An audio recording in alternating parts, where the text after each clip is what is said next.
Right, it's August 16, 2022. Welcome to News Beat here on Metro TV with me, Annie Efo-Ampofo. We're live from the Akua Boahema studio at North Ridge. And we're also streaming on Facebook, it's Metro TV Ghana, on Instagram and Twitter, it's Metro TV_GH. You can follow us on channel 277 DSTV. We'll take a look at the stories coming up.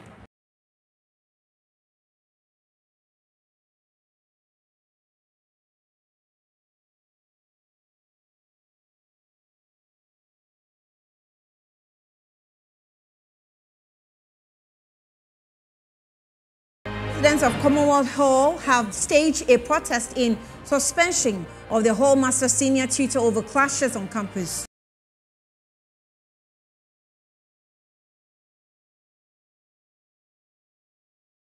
Ghanaian students abroad face eviction over government's failure to pay their stipends. We will be touching base with the students in Morocco to share their plight.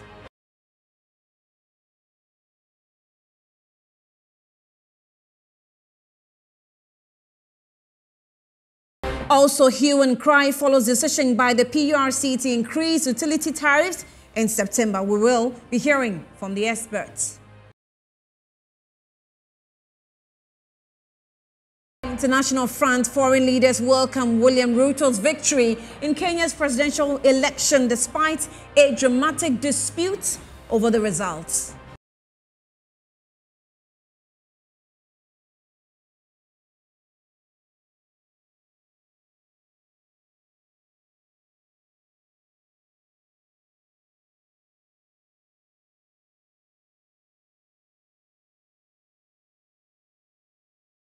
You're welcome back. Now, in the first story, some Ghanaian students in Morocco are facing severe hardships and government is yet to pay their stipends. Some of the students have been evicted from their apartments due to non-payment of their rents. Now, joining me via Zoom to tell us more about the plight is Bryna Joel Lamte, who is president-elect of the Ghanaian Students Association in Morocco, and also David Ali Beto, who is a former president of the same association, to describe the situation to us. Gentlemen, thank you for joining me here on Newsbeat. You're welcome. Good afternoon to you. Okay, if you can unmute, kindly unmute. Brianna, can you hear me? Okay, I cannot hear Brianna. Can I hear David? Hello, David. Yes. Okay, I can hear you. Kindly, Biana, if you can unmute, then we can hear you. David, you are a former president of the same association. What can you tell us about the situation when you were in office? Okay, thank you very much. This situation, I believe.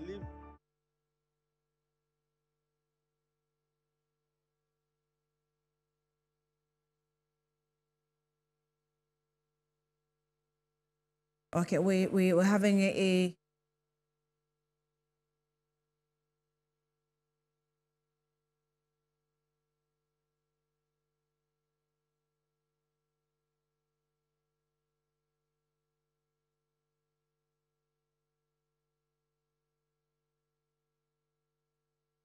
scholarships to Ghanaian students, but let's go back onto the phone lines. Let's hope that our technical team will fix the problem and then we can hear from the president-elect and the former president of the Moroccan Students Association.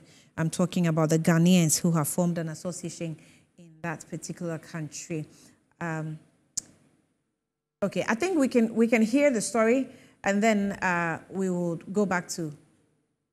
All right. So we're talking about some Ghanaian Ghanaian students who actually are stranded on the streets of Morocco due to the government's failure to pay their stipends. And we're trying to get to them and speak with them as and when we're able to. Okay, let's Brianna, can you hear me now? Yes, I can. Okay, Brianna, so you were the president-elect. What's the problem? How long has the government failed to give you the stipends? So it's been 8 months now since the beginning of August, since we've not received monthly stipends. And it has been very difficult for the Ghanaian students in Morocco to eat, to have a place to stay, and even to commute to school. You as a president-elect, are you a victim? Yes, I am a victim. I live in an apartment, and the lowest rate or the lowest price of an apartment in Morocco that a student can get is about 2,500 dirhams, which is approximately $250. And to make it easier for the Ghanaian student to pay, we split the apartment into 3 different rooms so that each person can pay as much as $83. That's how we live to be able to pay our rent from every month. So you're managing the situation this way, but is it allowed when you're giving, apartments for you to, convert the apartment into sort of a hostel? Is it allowed? It is not really allowed for some landlords, but sometimes you're able to talk to them that this is the only way we can be able to pay for the accommodation. So then they give us the opportunity to convert probably the living room into a 3rd room, so that another person can occupy that space. And that way the students can be able to pay. But as at now, since it's been about 8 months since you've not been paid, it's actually even difficult for the student to even pay the $83 that they are required to pay every month. How are you managing the situation? We're told that some of you have moved into your colleagues' apartments. I'm sure these colleagues also, marking time until when their rent will be due for them to also pay. And do we have an extreme situation where some of you are on the street? Yes, we do have an extreme situation where some students have actually been evicted when it comes to some other cities. That's how difficult it is, because usually for foreign students, the Moroccan landlords do not believe that you'll be able to pay. So for you to even live and for them to trust you to give you a space to live, and then after a while you've not paid your rent, they want you out already. So this is a situation where we find ourselves, where some students are actually evicted out of their apartments, and some friends do not want to help them with their spaces because they are just going to live off them. And these students are also from other nationalities as well. Right. And that's how difficult it has been. Is it the same challenge you're facing in terms of feeding? Yes, it is the same challenge we are facing in terms of feeding, because the same monthly stipends we receive from the government of Ghana is the same monies we use when it comes to our feeding, when it comes to paying rent, when it comes to going back and forth, school, when it comes to even paying our registration fees in school. So if we've not been paid for 8 months, it means it's going to even be hard for the Ghanaian student to register for the next or the upcoming academic year. Yeah, it might not be possible, but here in Ghana, some students or parents are taking care of feeding and other things of their wards in school because of the same economic challenge you were faced. Are you experiencing the same? Are some of your parents able to assist you? Okay, so some parents are able to assist their children, but the problem is the little or the much the Ghanaian parents send to the Ghanaian students in Morocco becomes so little, and it's hardly enough to support the child when it comes to feeding, when it comes to paying utility bills and rent. Okay, so about how many students are finding themselves in this problem? About 250 students at the moment. And what has been the communication with government's rep so far? Well, we've had contact with the scholarship secretariat. They've made us aware. They are working for us tediously to make sure we receive our stipends. But as at the moment, we've not received anything. We have graduate students who are also waiting to receive monies before they can go home, because they are also in debt. I find myself in debt at the moment with people of other nationalities. Yeah. How much do you owe? $800 at the moment. How much was the estimate of others who are owing? Are they also owing around the same Yes, people are owing much more because it's been 8 months. You have to borrow money from other students to pay your rent because the Moroccan landlord is not going to understand that. Why Right. haven't you paid? You're living in my apartment. It's not for free. You're supposed to pay every month. So when we face this situation, we have to borrow. You have to borrow for your Wi-Fi because it's a contract. You have to pay every month. You have to borrow to pay your utility, your electricity and water. You have to borrow to be able to get to school. So then at the end of the day, when we are even paid, these monies end up going to other people we owe. Yeah. How about the, Ghana ambassador? I don't know if you have any resident who is helping with the situation. Yes, the Embassy of Ghana is working with us. They communicate with the Scholarship Secretariat on our behalf, as well as the government of Ghana. They let them know how difficult the situation is for the Ghanaian students in Morocco. Your colleagues that you put up with, when you do, how do you feed? Do they feed you as well? Sorry? Those you actually go to, seek for help. When you move into their apartments, are they also responsible for your feeding and others? Yes, unfortunately, this becomes a burden for friends of other nationalities because as you are living with them, of course they can't watch you starve. But other times it becomes so hard for them as well because they are not in Morocco to fend or feed their friends. They're also there to study, so you end up being a burden on your other colleague who's supposed to also be studying. Brianna Joel Lamte, we will follow through with the government officials here in Ghana and then give you feedback later. Thank you very much.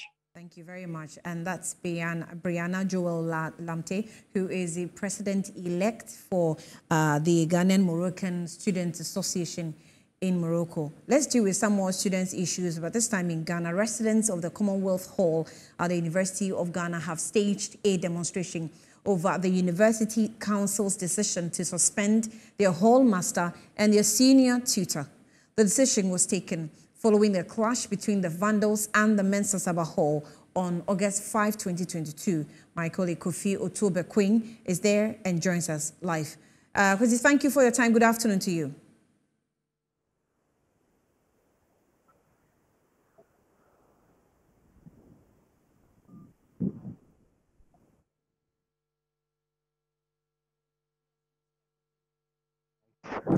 Kwesi, can you hear me? Yes, I can hear you now. Okay, great. So give us the details of what's going on. What is this demonstration we're hearing? Earlier today, residents of the Commonwealth Hall, as we use it operationally on campus, charged doing something like JAMA in protesting against the university's council to ban processions and other student gatherings on campus, as well as relieving the hall master and then senior tutor of the hall of their post to pave way for investigations. However, due to the restrictions the management have put in place, there are police presence here on campus, so the students in Commonwealth Hall couldn't actually step out of the presence of their residents. They went back inside, and then there's a calm atmosphere on campus currently. So is the demonstration to kick against, the reasons, given by the investigative body? Is it that they disagree? Yes, yesterday after the communique was released, we spoke to some residents of the Commonwealth Hall off record, and then they said it's being unfair and that their investigation hasn't been able to point out any particular culprit who is from Commonwealth Hall, and that they can actually point out to say that this is the person who destroyed this, and why should the hall pay for the damages of properties around Mensa Saba Hall. So they are protesting against the University Council's decision. I see. So how many of the students are, involved in this demonstration? You can't actually count to get a definite number. Now, we would say that residents of Commonwealth Hall are protesting against the University Council's decision. So you can't count and say a particular number of people are doing so. So they're just demanding that these persons who have been suspended should be reinstated? Yes, reinstated, and that also the JCR presidents of Commonwealth Hall and Sabah Hall are to face the university's disciplinary committee as well. So all those are some of their concerns that they say the University Council should review. So as part of it, they urge that residents of Commonwealth Hall wear red shirts to their lectures and various places on campus today. So most Commonwealth Hall residents, you see them in their red shirts. Kwesi, thank you. Follow through and give us the rest of the details later in subsequent bulletins. But let's still stay with the story. The Students' Representative Council of the University of Ghana has expressed worry over directives issued by the Dean of Students banning all forms of social gatherings on campus. According to the head of programs and research for the SRC, Akin Sopoku, the directives by management will dent the reputation of the SRC over their already planned SRC week celebration. Now, the students have also been reacting to it, but before that, let's get the first story and then we get the reactions. SRC, our position is that we do not want to do anything that would be like we are at loggerheads with management in terms of directives and directions that would seek to mitigate the problems that we are having. And so, like I said, the SRC president would engage the office of the Dean of Student Affairs, and I am sure that by Monday, the close of Monday, Tuesday, there should be some form of clarity to the communique that came out with respect to that our SRC week celebration. If it comes out that we have to refine some of the programs, why not? We'll do that so that at the end of the day, together we can make life on campus, better for us all. For me, I think that reading the communique, the communique was saying that gatherings and processions outside the presence of various halls of residence. What we intended to do was that we intended to have the week celebration, most of our programs at Pent Hall. And so we want to understand whether or not having the week celebration in Pent Hall would flout the others, or it will be within the presence of the hall, and so wouldn't flout the others. That's why I'm saying that we need to get some form of clarity, especially when as an SRC, we had made some progress with regards to our SRC week celebration and the reputational damage that it will cause to the SRC if the entire week celebration is cancelled or not. And so that's why I'm saying that we will be engaging them so that we get the clarity. If we have to do one or two things to refine the program outline that we have done, why not? We'll do that. The most important thing is that as an SRC, we are committed in collaborating with management to find lasting solutions and to make student life on campus safe, and also ensuring that the university life and the entertainment aspects of it wouldn't be lost in its entirety. Personally, I think management shouldn't cancel any program. Like, you see, because all weeks and no play make Jack a dog boy. So when we are in school, I'm in 400. This is my last year in school. I need to have fun. Maybe from level 100, I've learned. Oh, you understand? So me too. This is the time I want to go for SRC week. I want to party. Like you see, I want to enjoy, so that I can be able to leave the school nice. You see, school is not only about you coming to class and learn. It's about also learning how to do other activities, having fun, playing. Like, so I feel like management shouldn't do it, because if they do it, they really hurt those who are in 400. And those are in 100, because those are in 100, this is also their first time. They've not seen anything like this. Maybe they've heard about it, but they want to witness it. They want to have a feel. So if management should do this thing, they've really messed up. With the freshers, I think if there is a ban on such activity, I think it's going to affect them mentally, because most of them are eager to experience the SRC week celebration.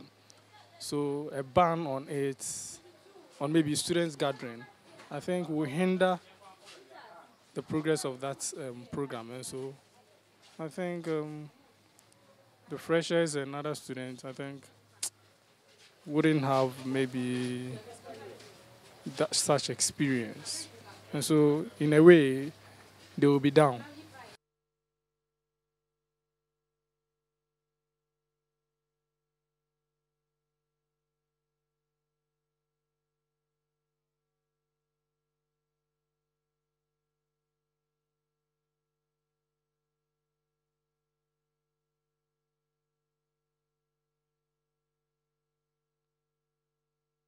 Now, joining me for a conversation on Zoom is security analyst Adam Bona to tell us what he thinks of the decision being taken or having been taken by the university authorities. Adam, thank you so much for your time. You're welcome to Newsbeat. So, following the clashes at the university, do you agree with some of the actions that's been taken by the university's authorities?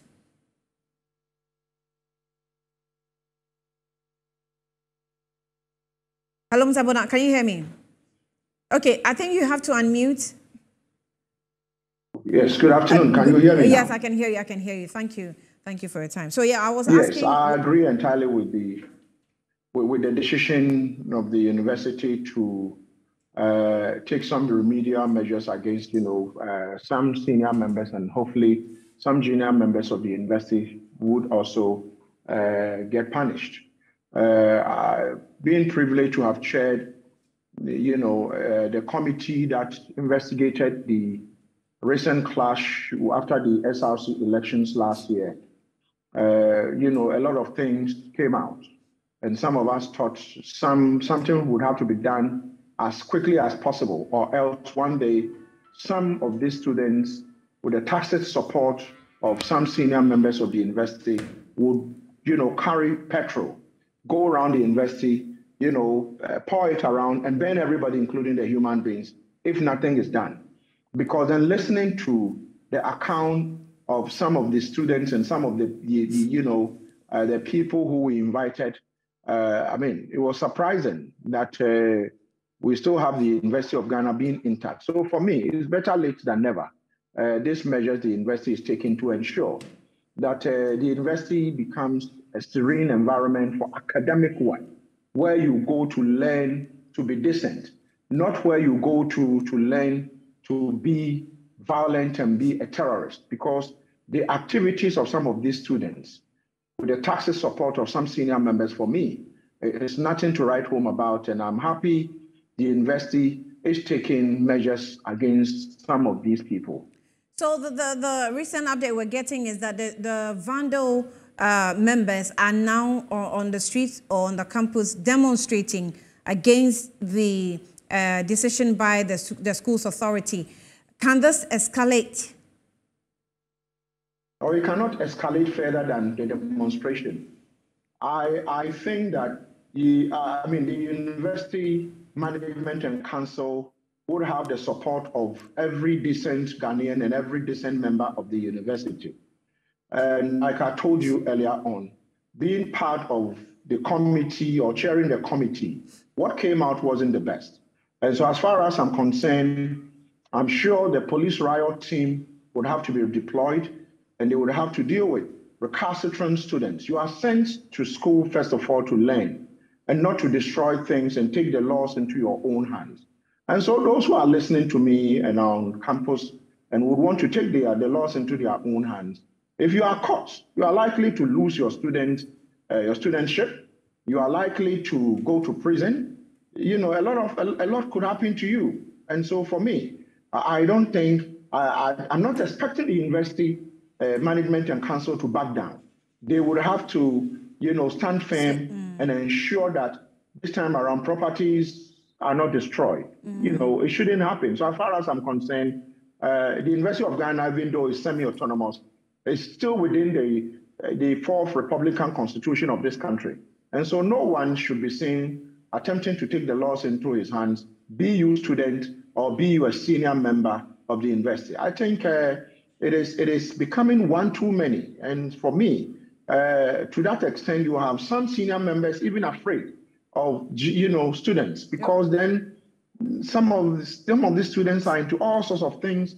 I pick and tell, some of them even have firearms.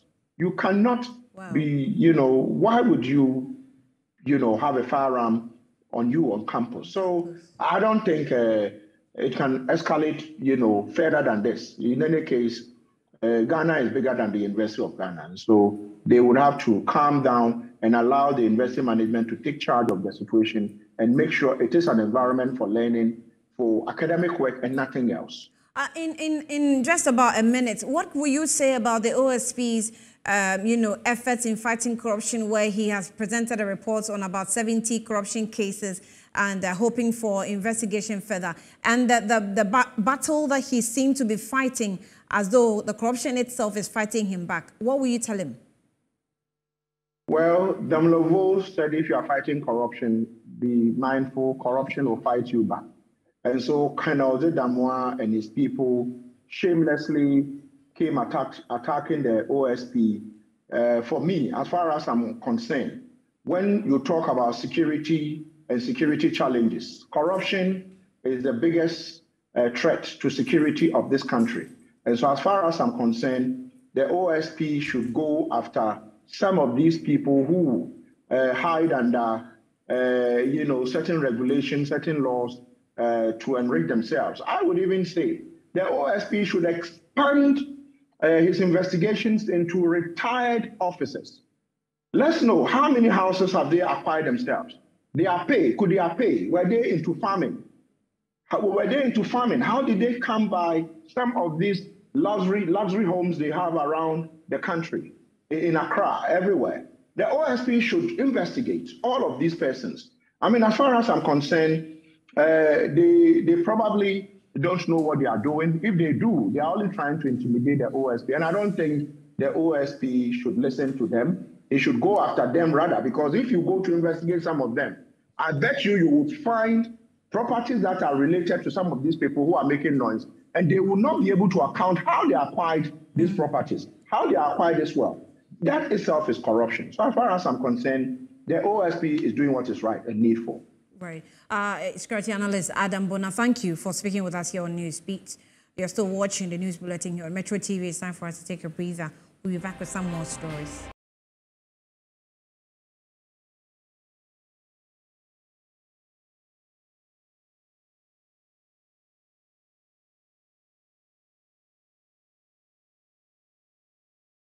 Welcome back to Newsbeat. Let's do some more stories. And CEO of the Consumer Protection Agency, Kofi Kapito, says the timing for the increment in water and electricity tariffs is wrong, given the current dire economic situation. He spoke earlier on Bottom Line with Akwesi Afriyie. At this particular moment, everything is going up and up, except the salary or the incomes of the Ghanaian. Yes. So yes, you think ability to pay. There's always something called ability to pay. Yes.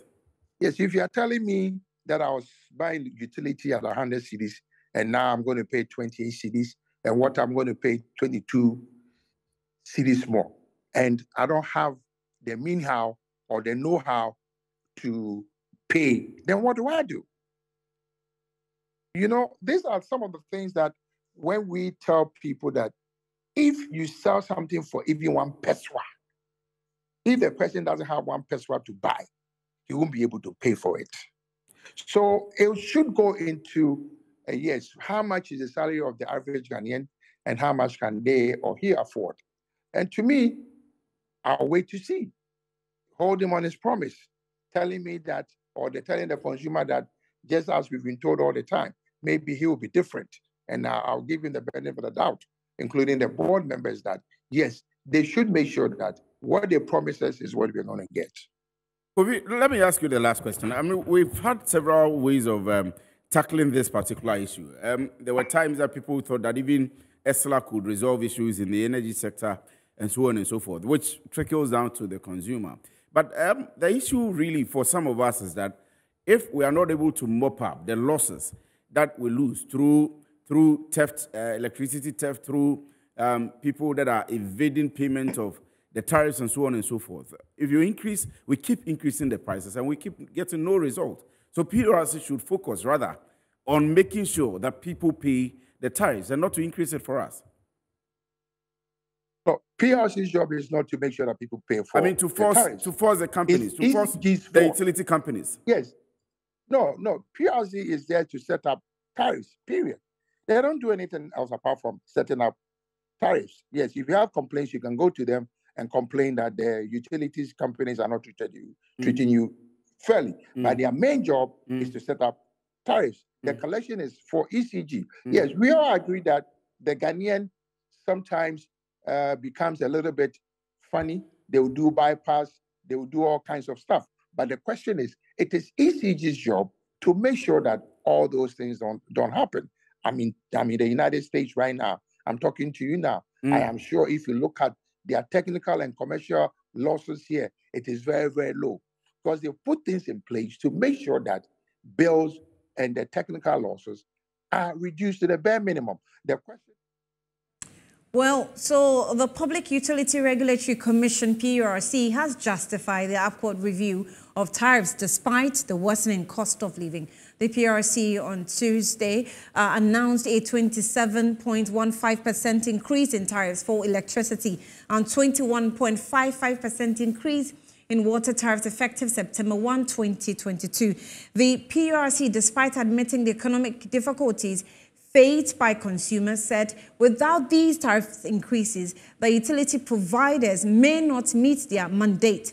Now, the director of regional operations at the Public Utility Regulatory Commission, PURC, is Alhaji Abubakar Jabaru, who joins us live via Zoom. Alhaji, thank you for your time. You're welcome to Newsbeat. Good afternoon to you. All right, if you can unmute, can you unmute your mic? Yes, I've unmuted. Okay, great. Can you hear me? Yes, I can hear you now. Thank you so much for joining us. So, yes. First, kindly explain to us how Lifeline consumers are also affected by this. Are we saying that we're reducing the cost of tariffs they pay, or they're going to be paying the same, or they will also have their increase?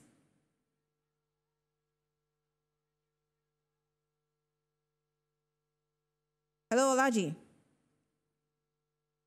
First of all, I good afternoon to your viewers, and I must indicate that the network is very bad, but I know Lifeliners, first of all, there's been a structural change from 50 to 30, and this was informed as a result of studies that have been conducted. Those days, a Lifeliner was expected to be somebody who was using just a light and a fan and some tabletop fridge.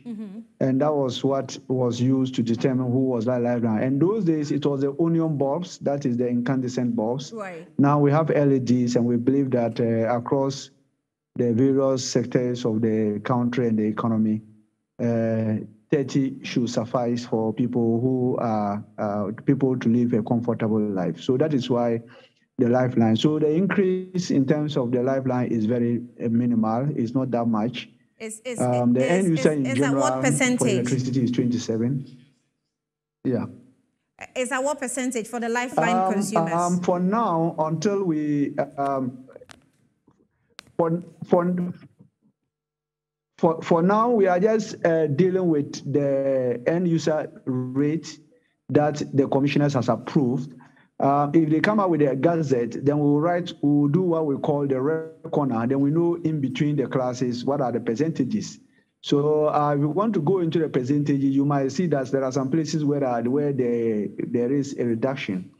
And in electricity regulation, we talk about the revenue requirement. If you divide the revenue requirement over the energy, this is how much you will have, and you do the cost allocation, which they have done in between the classes. So if you want to go into line by line, you will see that there are some places that at a cursory look, that there are reductions, not even an increase. And there are some that are relatively lower than what percentage average would have been. So for now, the commission decision is the general average is 27% for electricity plus and 21.55% for water. But if we are not specific on Lifeline consumers, and yet we have already put out the percentages, the general percentage, which is taking effect in September, it means it is very possible that Lifeline consumers will be captured.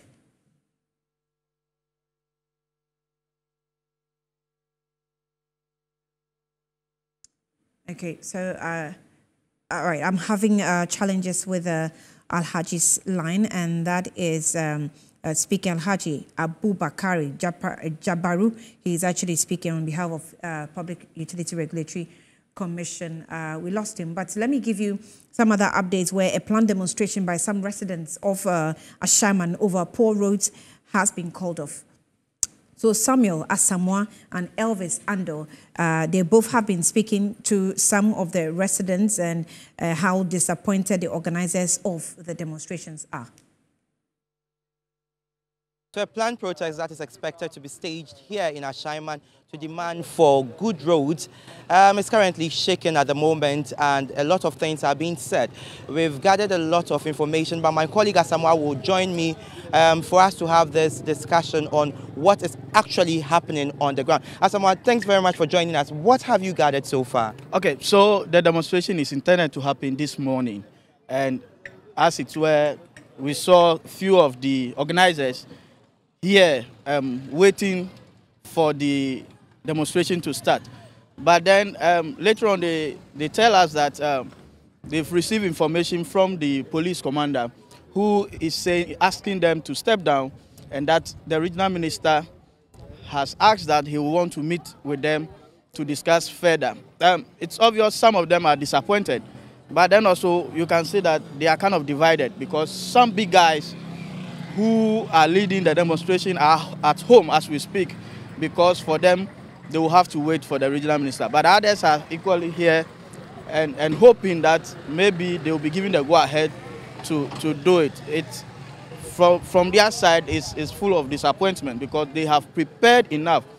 They tell me they've already sent PA system, they've gone through the communities to announce. And you know Ashaiman how they do their thing. And so if it is not happening, that is a disappointment. Then probably they are also afraid that the next time they will call, they will not get the people in the numbers they are expecting. Now let's look at the time they planned this demonstration. Definitely they planned it around weeks before today. Yeah. And they getting the information from the regional minister that he would like to meet them. At what time did they give you the time that they got that information? And if they got it, what was the reaction of the leaders for this current demonstration? Because we know the roads in Ashaiman are in a very deplorable state. Very bad. And drivers have been complaining about it. So Yeah. what time did they get the information, and how did they relay it to their people? Yes, for them, they received the information just this morning. But according to them, some of their colleagues received the information yesterday in the night. And so everything had been planned. Is it to say that someone received the information and decided to hoard it from reaching the others? And that is why we see a fraction of them here, whilst another side is also somewhere taking the day off. Probably so. Now, a mother and her 2 children were killed after a fire destroyed their house at Asore in Kwanta in the Oshim Amanfrom electoral area in Kumasi.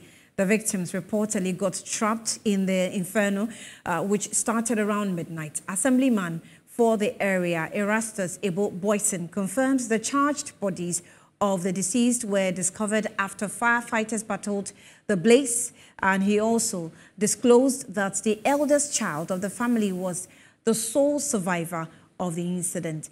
Now, investigations have also into the incident have started, and Metro News will keep you updated.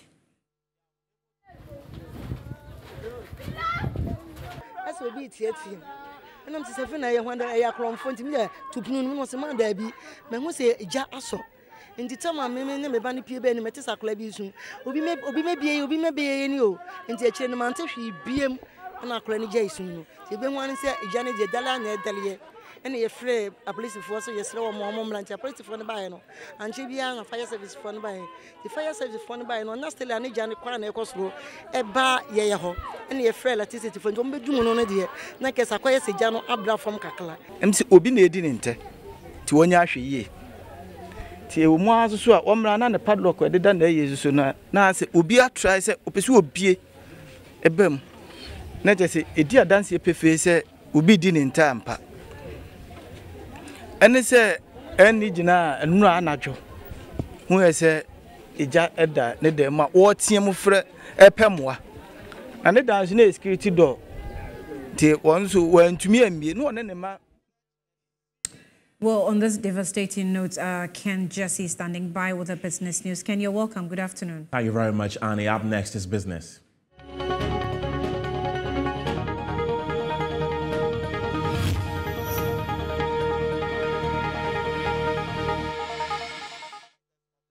My name is Kenneth Jesse. In business today, the Bank of Ghana has announced an emergency monetary policy committee meeting from Wednesday, August 17th, 2022.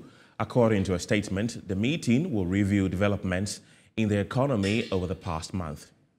Next month, September 20th to 20th. It is still not clear what might be the main reason for this meeting. According to the central bank's own calendar, the MPC was initially expected to meet next month, September 20th to 23rd, 2022. The Bank of Ghana has announced an emergency monetary policy committee meeting from Wednesday, August 17th, 2022.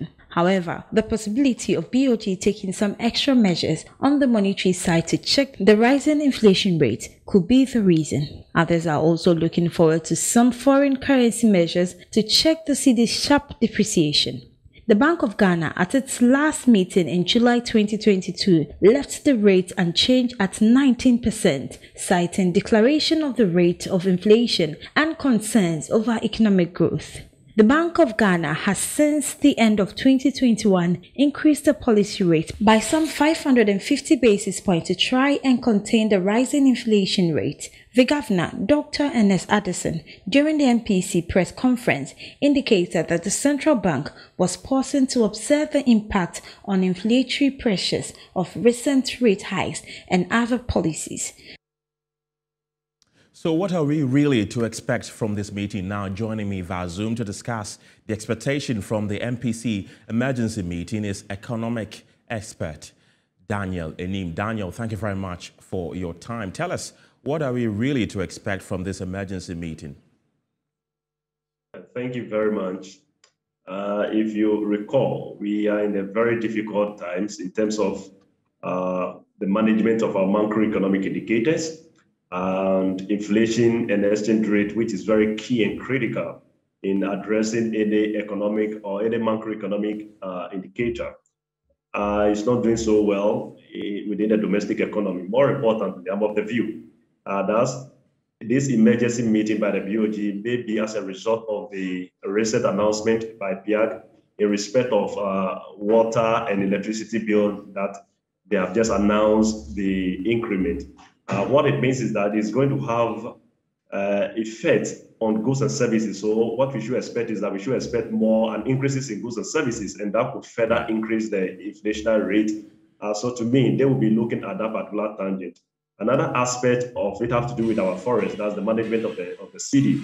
It appears from where I sit that Bank of Ghana reserve is draining down, and there's a need for them to institute and initiate actions that will ensure that people do not unnecessarily change cedis into dollars. Now that's number one. And also the pricing of goods and services using the dollar should be another point of discussion that I'm of the view that the BOG will be considering. So to me, these are two critical things that will inform the discussion at the emergency meeting by the BOG. Are we to expect an increase in the monetary policy rate? I suspect they will still maintain it. I've said it before that the monetary policy in curtailing the inflation is not working, and it's not working largely because it is outside the realm of Bank of Ghana because of where the drivers are coming from. The kind of inflation we're experiencing as a nation is coming from the supply side, that is cost-driven, and largely outside the realm of Bank of Ghana. Of course, what Bank of Ghana is doing in terms of the management of the inflation figure, what it would do is probably help the cedi to get a certain degree of value. To that extent, I agree with what they are doing, but using the policy rate as a means of curtailing the kind of inflation we are experiencing, I will submit that it's largely outside their realm. It won't work. So yes, the ideal thing for them to do is just to maintain it like they did previously, and still have to study the dynamics in terms of how the economy just are going forward. Okay. The African Union earlier this week came out to rubbish all the downgrades that have been given to Ghana by Fitch, S&P, and other rating agencies. They are calling for Africa to also establish these rating agencies, saying that they are biased towards Africans. Is that really the case, or the rating agencies like Moody's and Fitch are giving us the true reflection of our economy? I respectfully submit that they are giving us the true reflection of our economy. If you recall, even at the time when this government took over the leadership of this country, we have some positive ratings from the same institutions. I recall vividly where His Excellency the the Vice President have made a number of statements, as well as the Finance Minister in his financial statement to Ghanaians, that's the budget statement to Ghanaians, that because of the performance of our economy, we are rated B+ with positive outlook, and we are hoping forward to receiving more positive upgrading. So to me, if we receive downgrading, there should be a justification why we are calling or why we are describing it being biased. In fact, looking at the state of our economies, and most economies on the continent as we speak now, we are actually not doing very well. I must admit, though, that this is a global phenomenon. But our economy is not doing very well. And to me, I see it to be a true reflection of what has transpired. And thank you very much what for we need to speaking do is to work us very hard. This afternoon. For the sake of time, we'll have to end the conversation here. But that is it for business. My name is Kenneth. Yes, you return from the break with the latest in sports with Phil John Corte. Stay tuned.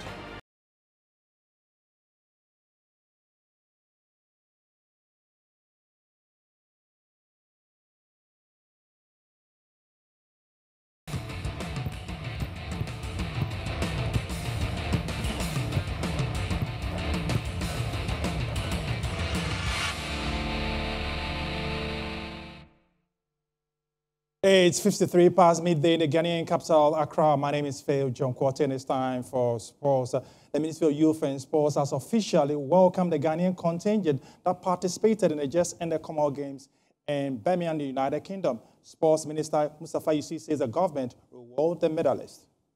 On behalf of His Excellency the President of the Republic, Nana Addo Dankwa Akufo-Addo, congratulate you all those of you who represented Ghana, not only those who won medals. The athletes who represented Ghana, all of you did so well for this great country. This, we see it, government see this opportunity as a huge opportunity for you to give in to Ghanaian athletes, for you to show what you can do. And a number of you won us medals. Unfortunately, we could not get gold, but we had silver and bronze. And I know the next Commonwealth Games or the next Olympic Games or the next any international tournament that will go, we will improve on our performance. Well, Mustapha Yusuf is the sports president speaking to the contingent that participated in the just ended Commonwealth Games in Birmingham. Let's go to Riyadh in Saudi Arabia, because that is the venue for the much anticipated boxing match involving Alexander Usyk of Ukraine, that is a world heavyweight champion, and Brit Anthony Joshua. According to the Gentlemen's Council in London, he will be ready for the man from Kiev. Prepared mentally, so mentally it's a competitive fight and I've got to bring competition. So in that sense, mentally it's not just about, all right, I want to box well and all this, just win. Mentally, like win, refuse to be beat. And that's how you mentally approach the fight, just go in there with a winner's mindset. Pros and cons. So the cons are the time, drags on. Like normally you get straight back in there, don't you? Inactivity ain't good for anyone, but the pros are, for all the changes that I've made personally, like training camp, training location, like having to form a new team. Anthony Joshua preparing for Saturday's showdown in the city of Riyadh in Saudi Arabia. That's your sports. My name is Phil John Corte. Destiny's ready for Showbiz. Thank you very much, Phil. Up next is entertainment news.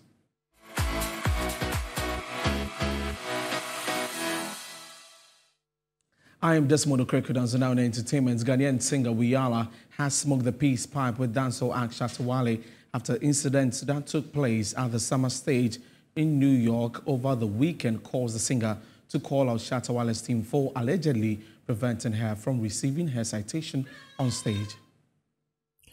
The Tinambanyi singer, in an Instagram live video over the weekend, was furious that she was disrespected by organizers of the Summer Stage Festival after she was asked to take her citation backstage. Myself and my band, we just felt so disrespected. Bronze people, the the people that brought the award to award myself and Shatta Wale on the stage, that was not nice. We are not small children. We know what you did.